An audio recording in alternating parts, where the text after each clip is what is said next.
I was eating breakfast this morning at the Memphis Chess Club when the tournament director walked up to me and said, "Hey, are you in the tournament?" And there were games going on for people on the 2 day schedule, but the 3 day schedule got to play their first game yesterday night, which is what I had played. And so he asked, and I said, "Yes, but I'm doing the 3 day schedule." And he said, "Would you mind playing this kid downstairs in a bye game?" So it does not affect the points from the tournament, but it does affect your FIDE rating or your USCF rating. I said, "Okay, sure." So I went downstairs. I don't know how old he was. He was probably 12 or 13, but he was 1184 rated, if I remember correctly. He was at least 1100. And we played, and I'm going to walk you through the game. So this does not affect my tournament score, but it was a official rated game that I did play. So let's get into it. He played e4, and I went with the hippo. Of course, standard hippo setup here. Not going to take too long on it. Here he was trying to set up this diagonal attack here, kind of what I went for in my game yesterday. But I got the full hippo setup. And here, this is a part where I usually struggle. I don't know which attacks to play. A lot of the ideas are here, here, knight's out. Oh, not there. Or sometimes it's up and your knight's out, and sometimes it's your knight's out here. But what I like to do sometimes is just shuffle my queen back and forth. But I figured, you know what, this is a classical game. I'm not going to be stupid like that. And I went here, which was a bad move because it lets him push e5. Because the normal idea of the hippo is, let's say it was white's move here, and he played e5. I could just push d5 and close the center. Oops, sorry.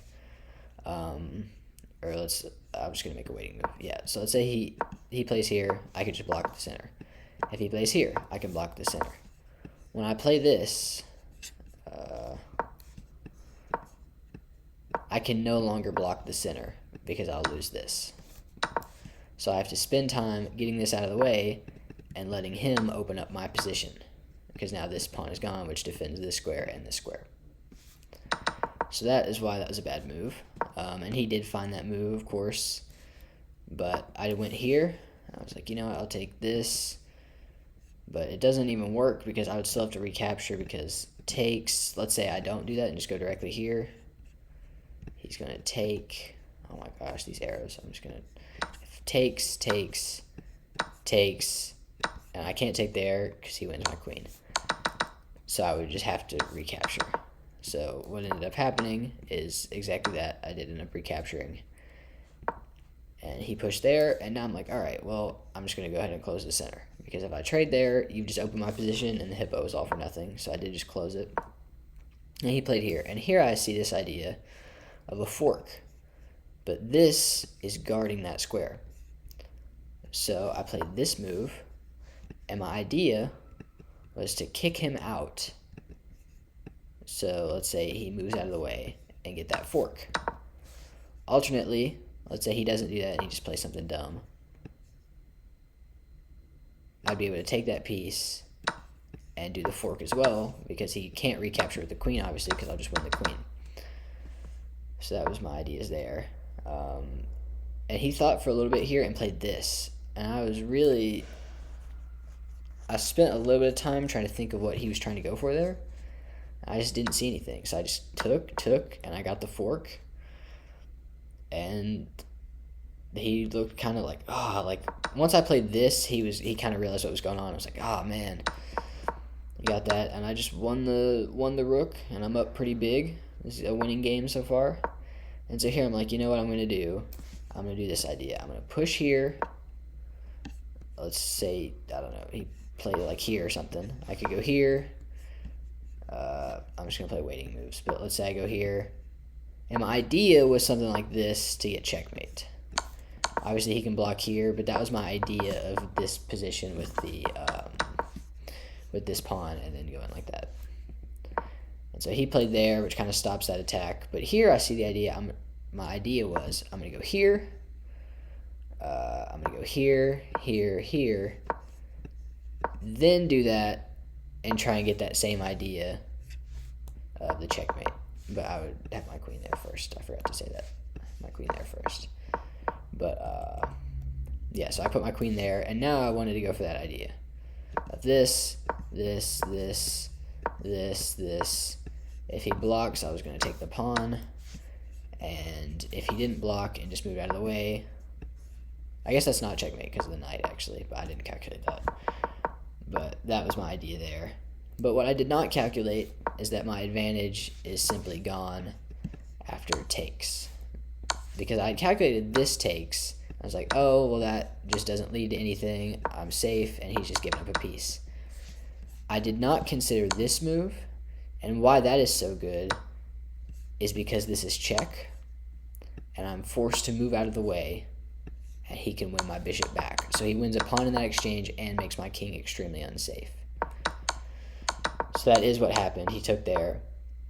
And here I thought he was just going to trade off, and he played this. And at first I thought that was a blunder. I was like, what is going on? And I guess the engine doesn't like it, but it does work because I take here, he takes here, and that's a fork. And I have to move out of the way, and he can go there. The engine says that I have rook hc8, which is winning. And I don't know why that's winning. Oh, because this is trapped now. It has nowhere to go.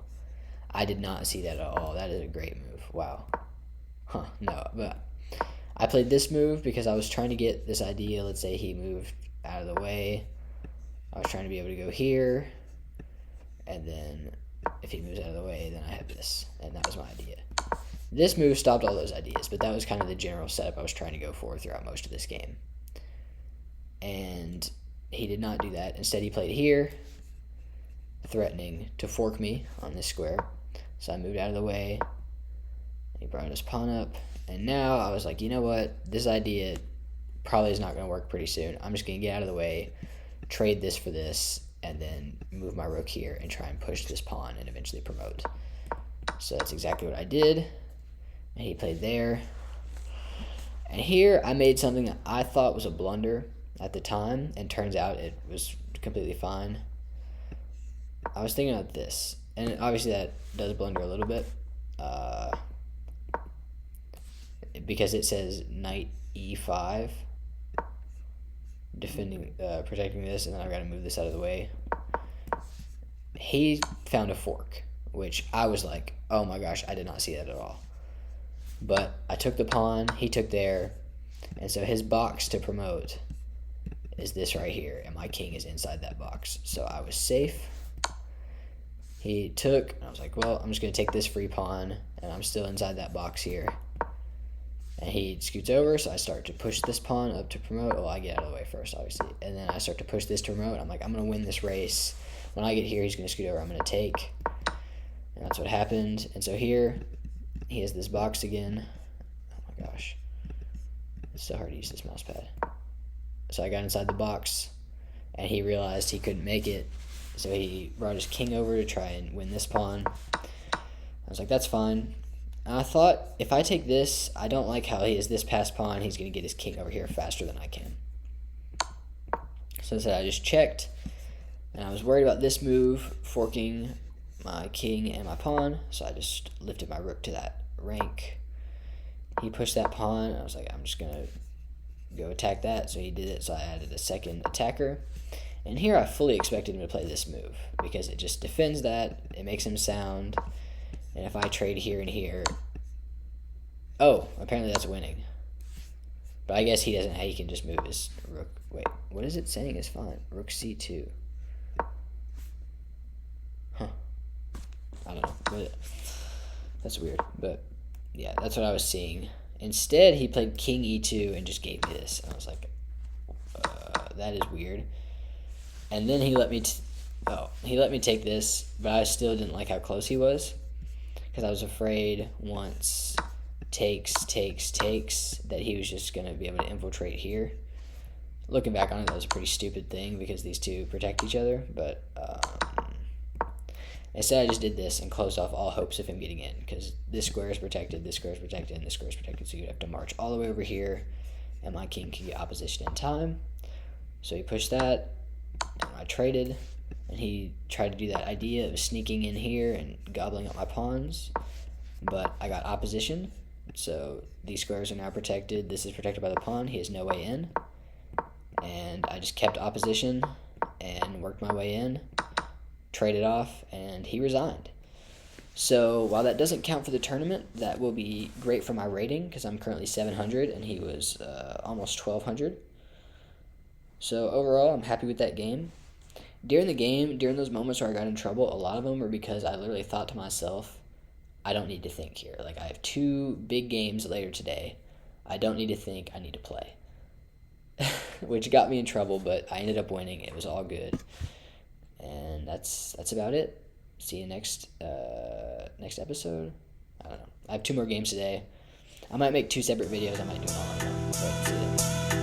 Pimp L, hell noe dyrt i mitt glass. Når Carlsen er i bygget, faller brikkene på plass.